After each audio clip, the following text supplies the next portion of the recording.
It's Wednesday, February 19th, and you've got the Day Weather Podcast. Thanks for listening. Well, folks, it's best summed up over the next few days to say that most of the interesting weather will be for you podcast listeners that are in Colorado, or if you're going to be traveling into Colorado and into western Kansas, that's where most of the exciting weather is going to be. Wyoming is going to be in a rare break in the weather where there's not going to be much wind. And yeah, it's going to be a little on the cold side, but there's going to be a distinct lack of wind by our standards and only small chances for snow over the next 4 to 5 days. So this is a much needed break for Wyoming travelers and outdoor interests and stock growers.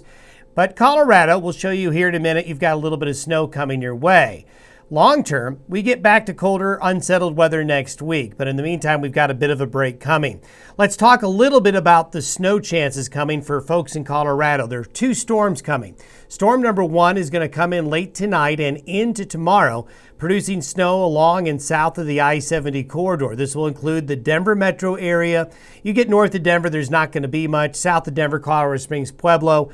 Out on the eastern plains of Colorado, there's going to be some pretty good snow. Then another storm system is going to move across Colorado Saturday night and Sunday, bringing portions of southern, southwest Colorado and southern Colorado a chance of snow again, with only the extreme southern part of Wyoming getting into the snow chances. And here is the forecasted snow between today and Sunday. And you can see the axis of the snow comes up out of the desert southwest and right along and south of I-70 mostly. This first snow event that's coming tonight and tomorrow will affect this area here, but especially southeast Colorado. The next event coming late Saturday into Sunday will bring snow into some western slope areas of Colorado. And you can see there's a northern edge, and this is a maybe. Might get into far southern Wyoming with a little bit of snow Saturday night and the Sunday. That's a maybe. But look at Montana. Look at the rest of Wyoming, eastern Idaho, western Nebraska, western South Dakota. Nice weather for a change. That's right. Not much wind and nice weather conditions. So not often we get to draw a smiley face, but hey, why not?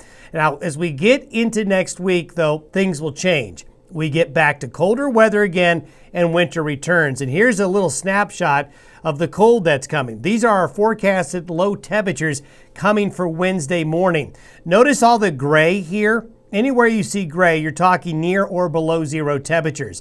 There is going to be a change in the jet stream that's going to bring Canadian air right back on in again. So that smiley face goes away, I'm afraid. Once we get into Monday, Tuesday, and Wednesday of next week, we're headed towards colder weather. And there's going to be some snow. Right now, we're not expecting a lot of snow. I think we're going to see some, but the way the shape of the storm is evolving for next week, it's not the type that's a big snow producer on the plains. There'll be some, but at the moment, it doesn't look like a lot. But I'll tell you, our confidence in our forecast models is very low for next week.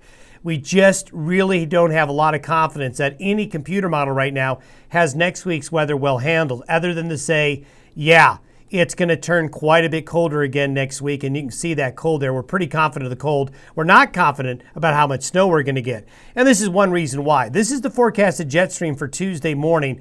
We got a ridge building in the Gulf of Alaska. When there's a ridge up there, we're in the fridge with the colder air coming in. But notice the low pressure aloft wants to be more centered over South Dakota.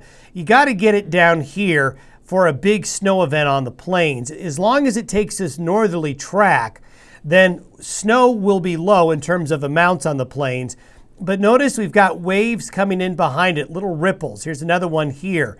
What the jet stream is going to be doing late February into early March is acting like this. So what this means is we've got this nice break in the weather now, but starting next week and heading into early March, do expect the snow chances to go up. And really, March is going to be off to a cold start. Thanks for tuning in to the Day Weather Podcast. We'll talk to you on Thursday. Have a great Hump Day Wednesday.